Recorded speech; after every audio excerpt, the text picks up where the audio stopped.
So evaluation question 3 is what media institute might distribute your media product and why? So a key point that we found out was that a film's success is really determined by how much it's distributed, I guess. So how well a film is marketed determines the ratings it gets and subsequently its box office sales. Therefore, if a film is poorly marketed, it will lose out on valuable popularity due to it being a very competitive market.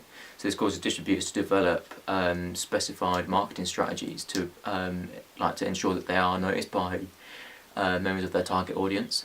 So a prime example of this would be that younger generation aimed films won't be published in newspapers just because of a lack of readership. So they'll be marketed more online and mainly on social media and websites, like video websites such as YouTube and Vimeo. And whereas if it was an older generation aimed film, then that would more predominantly be marketed in newspapers and on daytime TV. So a film's budget also determines the distributor that it gets.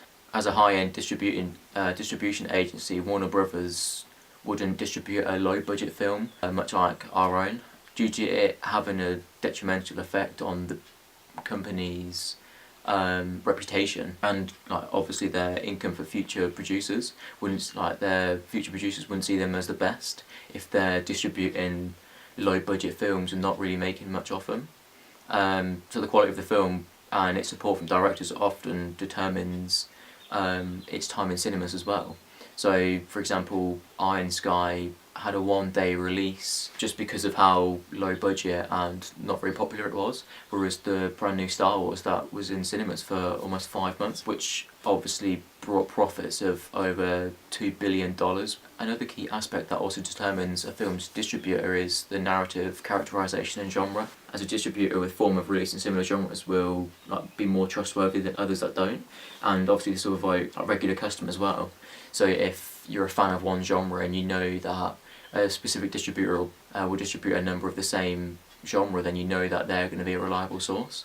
As a result of this, the most likely film distributor of our own film will be a more low-budget, independent company that has previous in distributing UK-produced films. A prime candidate for this would be New Line Cinemas, due to having a number of successes under their belts for the last 50 years, as well as having a past in distributing films of a similar genre. Obviously it brings custom from a specific demographic as well.